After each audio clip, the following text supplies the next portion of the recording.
Welcome to New Cyber Frontier, bringing you the latest news on cybersecurity and the local Colorado economy, focused on cybersecurity industry growth and initiatives that support cybersecurity economics. We hope this special series on blockchain builds your excitement for a possible future which empowers individual privacy. Please follow and participate as New Cyber Frontier is supporting a grassroots community effort to empower the individual in the digital age. Check out privacyforthepeople.org to see the upcoming crowdfunding campaign. Now sit back and enjoy as we introduce our great guest for today's show.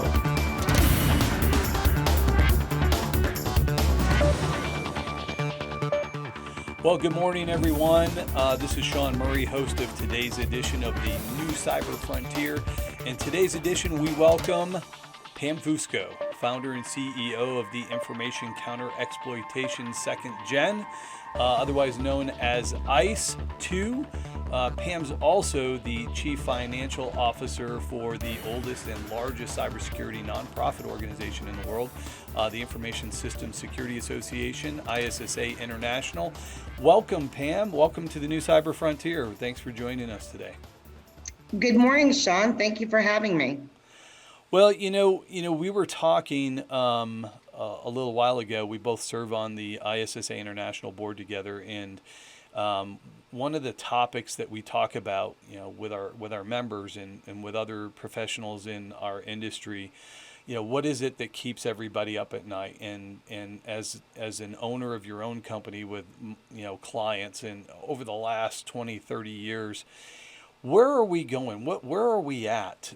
What is it that keeps you up at night, or what keeps your clients up at night?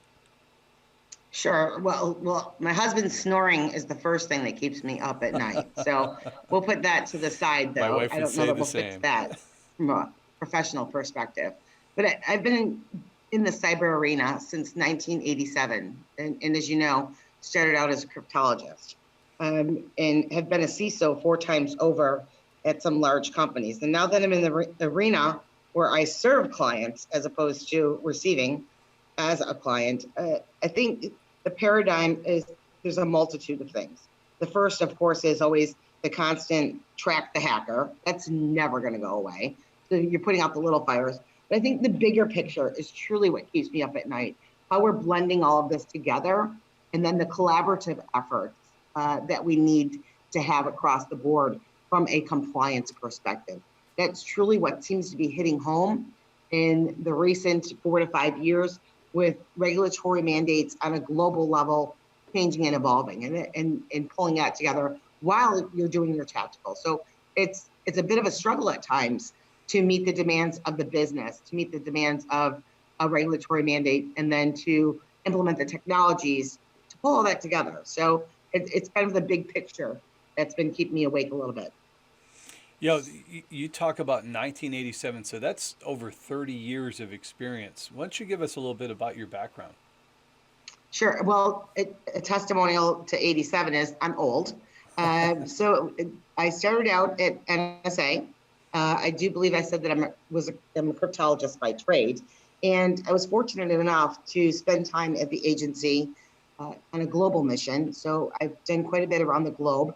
I left the agency in 98, and then I went on to work at the Pentagon.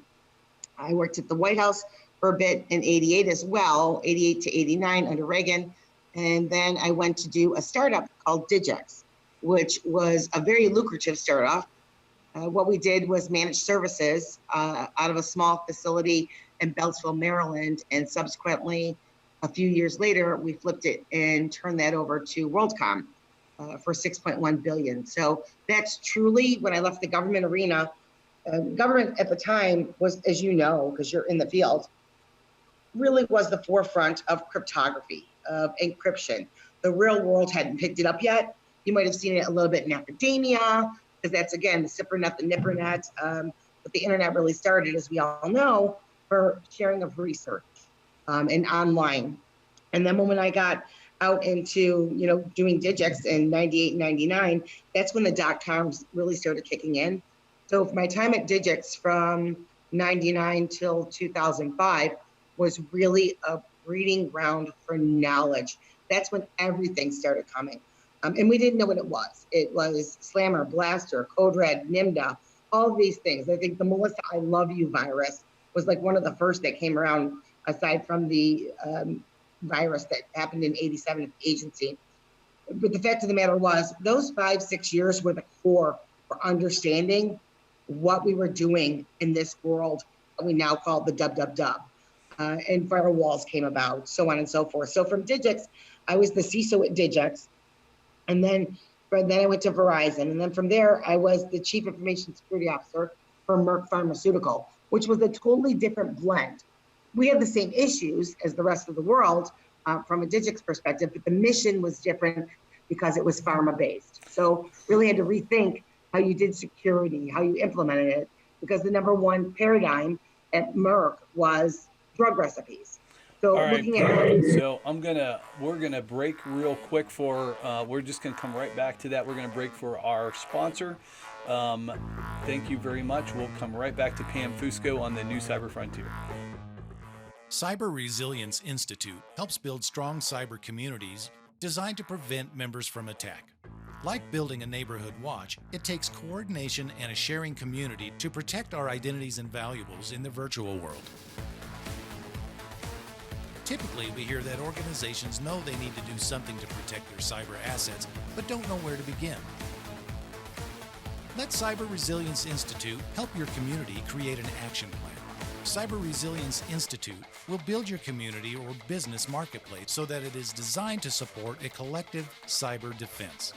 Contact them for more information at cyberresilienceinstitute.org. All right, welcome back to the new Cyber Frontier. We are have the pleasure of having Pam Fusco. She was explaining some of her background. When we left for the break, Pam, you were talking about some of the challenges as you transitioned to Merck as the CISO for a whole different industry. Correct. So again, talking about the pharma industry, right?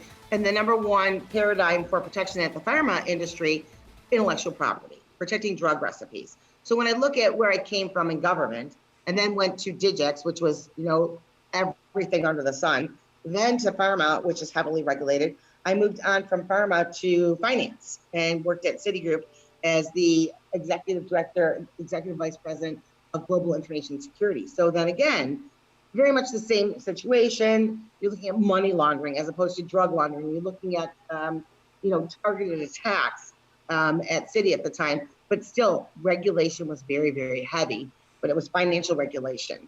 From Citigroup, I went on to be the chief security officer of Apollo, and Apollo was education. So my background kind of spans, one, it's global, but number two, different market shares, and you can see the different blends. So when I look at overall, if I had to sum up what my experience is, I would say 90% of what a cyber, and I coined this, what a cyberologist does is the same. But there's a 10% difference, a variance on the market share, what industry you're in. And it's driven by regulation. So the pharma regulation, the finance regulation, the education regulations. So I had to learn quickly, how do I build that 90 and then put the 10% on top to make that work across the board. So truly that's kind of what I've done. I also served on several boards of directors. Right now, of course, I proudly serve on the ISSA International Board of Directors with you, Shawn, which is a pleasure. I've been there about 20 years. I also did another startup called Safe Biopharma and was on their board of directors where 8 pharmaceuticals, we were all competitors, came together to build a need that we all had for digital signatures. And we built that in 2006 to build digital signatures for regulation that would be acceptable for the FDA, which was a nice inlet to the future state of online signing, DocuSign, you name it. So back then we weren't doing it. In the pharma industry, everybody was manually signing everything, which was a heavy regulation. If you were shipping sample drugs to a doctor, you had to put it in a FedEx box. And then they had to send that FedEx box to the doctor. The doctor pulled out the sheet. He signed it and said, yes, I received the samples. Then put it back in a FedEx envelope that you gave him. mailed that document back to us. We pulled that out of our file, checked it off a box, and filed it into a file cabinet. That was crazy, right? So let's come together and decide what can we do virtually to solve this. And that's what Safe Biopharma was. When you take a look at how information technology and risk has evolved over the years, that's a great example of where we now have electronic signatures, or where you incorporate new technologies like blockchain to validate the authenticity and integrity of an individual. That now we don't have to spend $40 sending a document overnight to say that we received something, so we can process labs. So what other technologies do you see today as being disruptive or making headway in the world, where the conveniences are there, but we still have to look at the cybersecurity aspects? Oh, sure. That would be anything mobile right there. That's what exploded us. Looking at, facial recognition, retinal, all of that. That's truly where we are and where we're going to have to stay. When I look at disruptive technologies, I still see that as a disruptive technology. I see drones as a disruptive technology. I know it seems very rudimentary as a Genesis perspective, but the reality of it is it's not about the security technologies anymore. We kind of built it the wrong way, right? Let's look at what people are using, what they're taking advantage of, and then look at the security parameters of that. And we haven't done it quite that way in the past. We've always built toward, protect this, protect that. And what we really need to look at is what's commodity? What is everybody using to do their daily jobs, or just to survive, or as a common consumer? And then look at the security related to those aspects. And I look at a disruptive technology. One would be instant messaging. It's not disruptive anymore, but it still creates an issue. So I was primarily going back to an example of how we look at these technologies that are driven by consumers, but end up becoming big business driver technologies, of which instant messaging is one. So back in the day when we merged and bought Solomon Smith Barney at Citigroup, one of the areas that we had to look at, which was technically a disruptive technology, but not a business technology, was instant messaging. And what was happening is during the time of the dot-coms, we had a lot of young people, making quite a bit of money, doing trades, 23, 25-year-olds, and they weren't emailing. They weren't, sending FedExes. They were IMing. And what was happening was they were IMing the traders, and the traders weren't getting the instant messaging. They were sending emails back. And then a phone call would be made, and the individuals doing the trades would say, hey, dude, I just sent you an IM. Did you miss that I wanted 10,000 shares to be transferred? So at that point, IM now became a core business application, which was disruptive because it becomes now a regulatory requirement to monitor and manage. When we talk about disruptive technologies, one of them now would be chat, right, on your phone, Messenger from Facebook.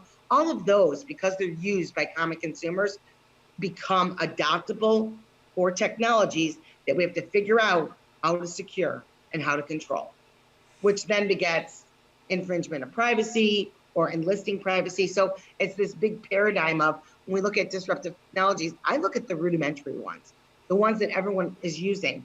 How I turn my refrigerator on and off, is that disruptive? If I do it from my phone, it's going to be. I think the biggest disruptive technologies that we're seeing that are coming on very quickly is more of what I call the Jetson era, right? Where we're going to have autonomous vehicles and look at what's going to happen there. It's going to be driverless vehicles, which is fast adopting. But the reality of it is, what's the impact of that? If there was a breach to a car, and let's just say it drove into a building and there were some, victims or some tragedies as a result of that, who is ultimately responsible for that? Was it the person who owns the vehicle? Is it your auto insurance? Is it your life insurance? Is it cyber insurance? Did the vehicle get hacked and someone take it over? So I look at that, the disruptive technology. It's going to impact us from a business and life perspective. So the technologies that we're looking at today aren't so much just online driven. It is life and limb at this point.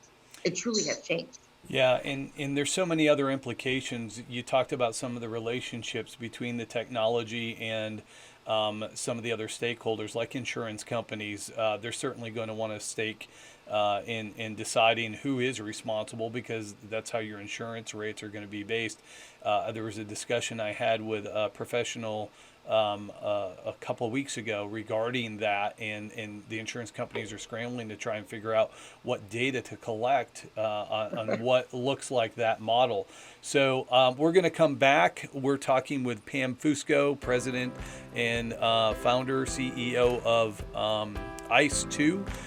We are going to break for our sponsor. We'll be right back.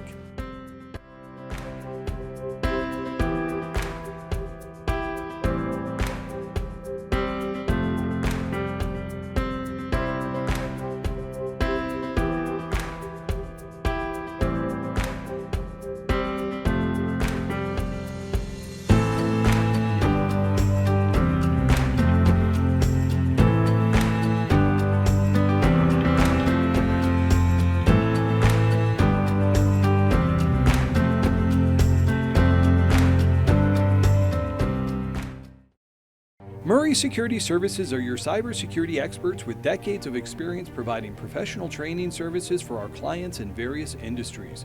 We offer professional training and certification in areas of cybersecurity, safety, health, and environmental services at our academy. Our in-person and online training provides a collaborative environment where students can interact directly with instructors through live chats or in private classrooms. Visit murraysecurityservices.com for more information. Welcome back. Shawn Murray, host of today's edition of the new Cyber Frontier. We're on the line today with Pam Fusco, founder and CEO of the Information Counter Exploitation Second Generation, otherwise known as ISSA, also the CFO of ISSA International. Welcome back, Pam. So we were talking about disruptive technologies and some of these relationships. And you mentioned some of the technologies being pervasive, autonomous vehicles, connecting our refrigerators and our toasters to the internet. What are some of the other implications from a safety or an ethical perspective, not necessarily cybersecurity, that the regulations aren't keeping up with, which makes it difficult for us to be able to do our jobs? So if I understand the question, aside from the basic breach, what's the impact of the technologies that we're using? The number one impact, which is not of life and limb, it is privacy. There is none. And the reality of it is I see, call me old school if you want to, that's fine. But I do see people really fighting for their privacy. But the reality of it is, once it's out there, once you put your information out there, it is always out there. You're not going to get it back. And I think we need to go back to reality and say, we have done this to ourselves because you want convenience to be able to turn the refrigerator on or to throw a biscuit to your dog from your office. You've got to allow that some way. You've got to give something to get something for that convenience. And I don't think that everyone realizes for that convenience, which is fun to spit a biscuit out to your dog while you're sitting in your office, that you've given up some sense of privacy. And people need to realize that. And I don't think they do, nor do they see the impact that can have on a global level of sharing their data across the internet. Well, and that's a great point, right? So when we take a look at the generation today, what is it, Gen Z, Gen A? I don't even know what the new generation. I think it's B squared. I'm not sure.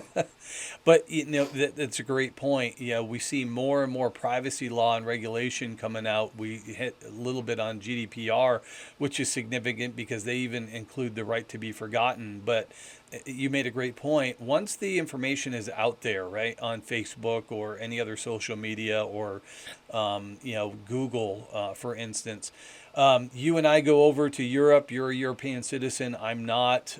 We go out, have a good time.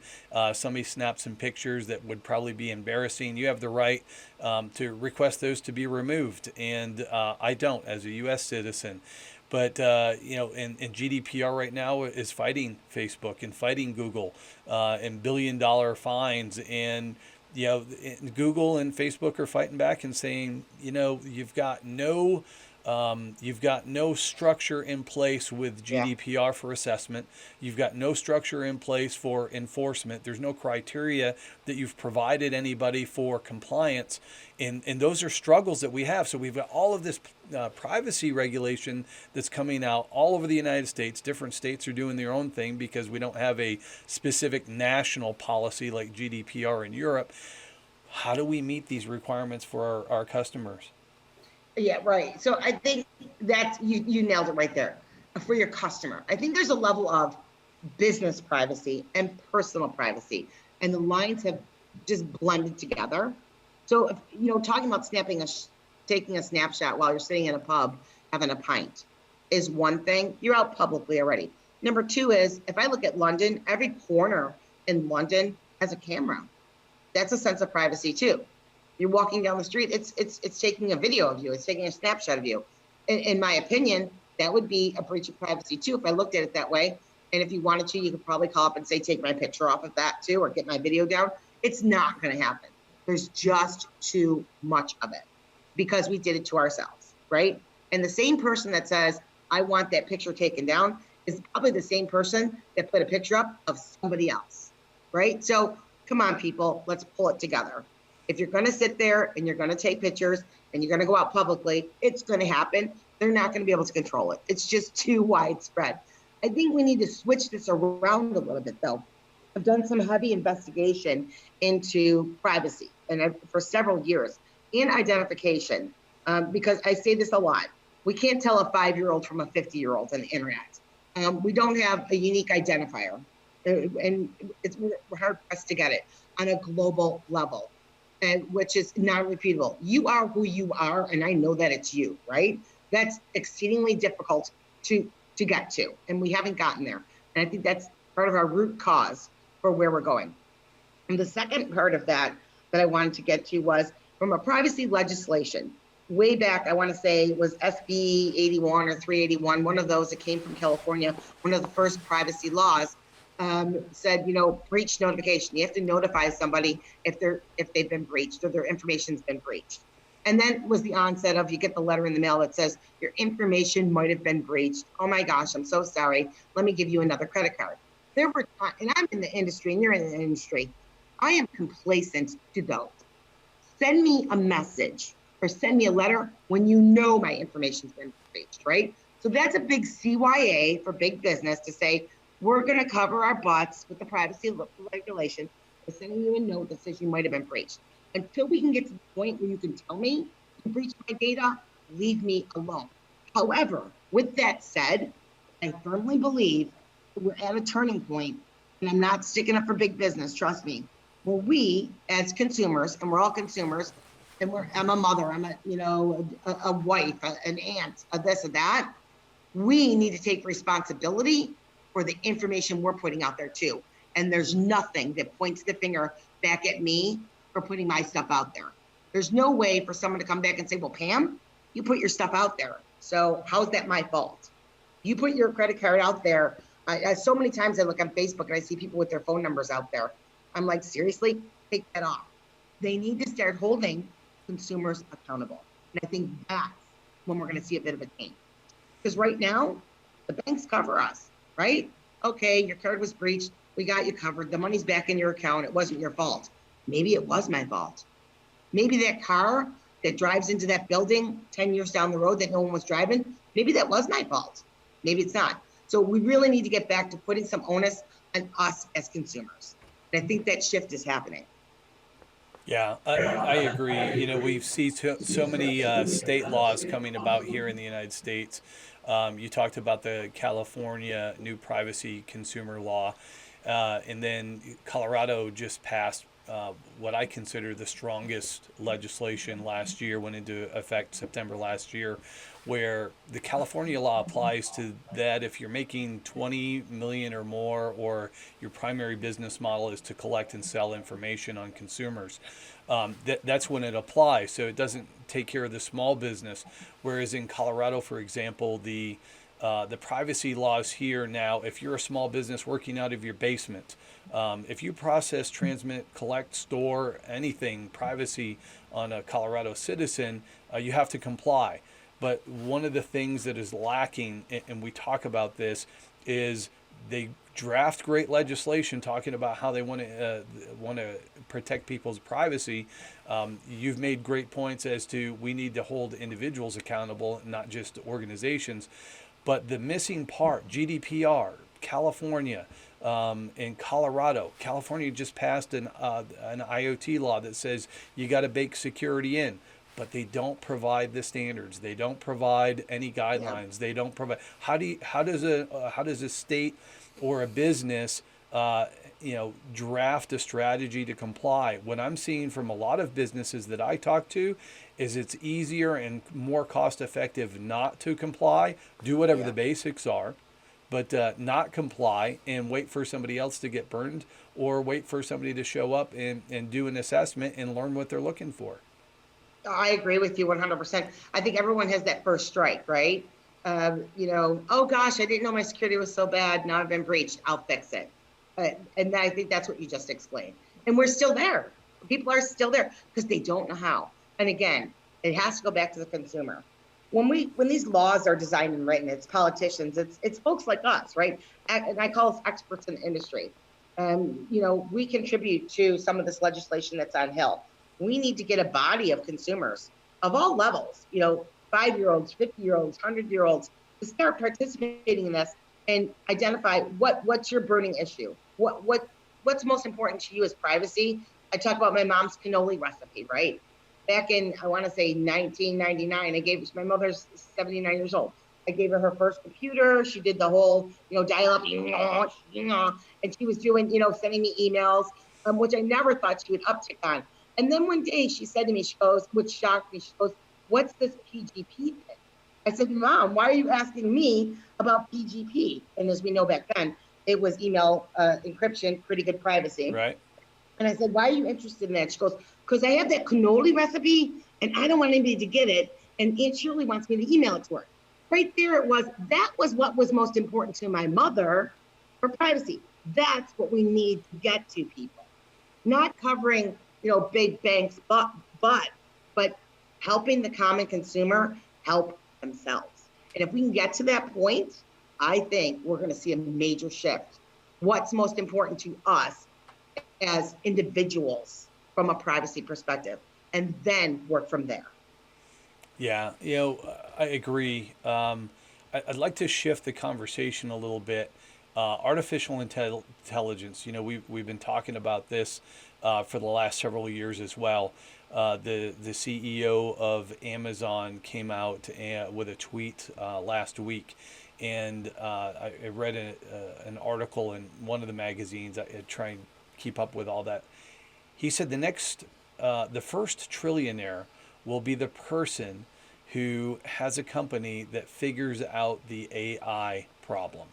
And so when they figure out whatever that algorithm is, and that provides, and it's getting there, right? Where do you see AI in the next 5 to 10 years? It's already here. I honestly, we know that, right? Let's look at government. We both came from there. As I said before, encryption started, I'll just go back to my encryption days and cryptography days. That started in the 80s. We already know AI is out there. It's going to be a huge part of our lives. It's not going to change.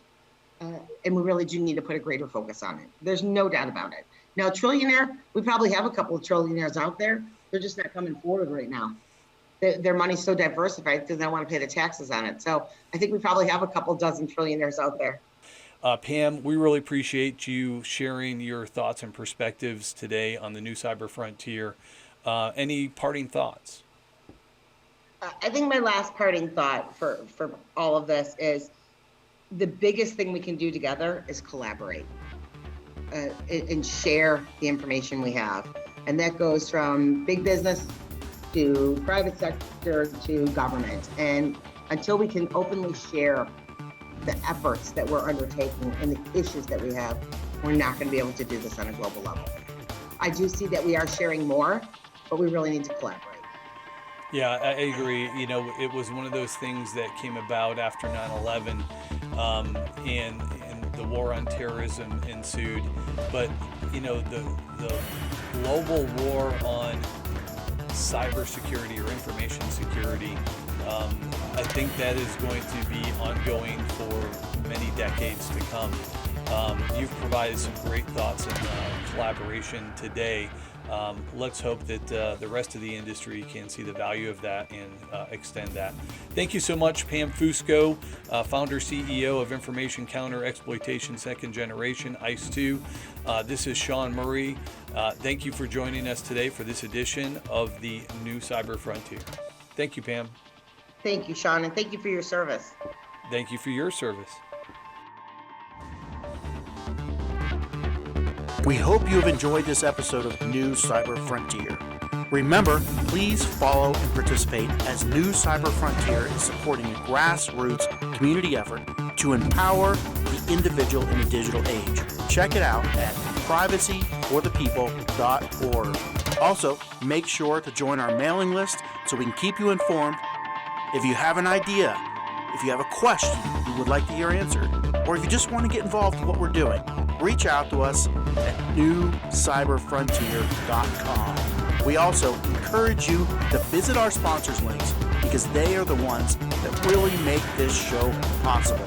We look forward to seeing you on the next episode of New Cyber Frontier.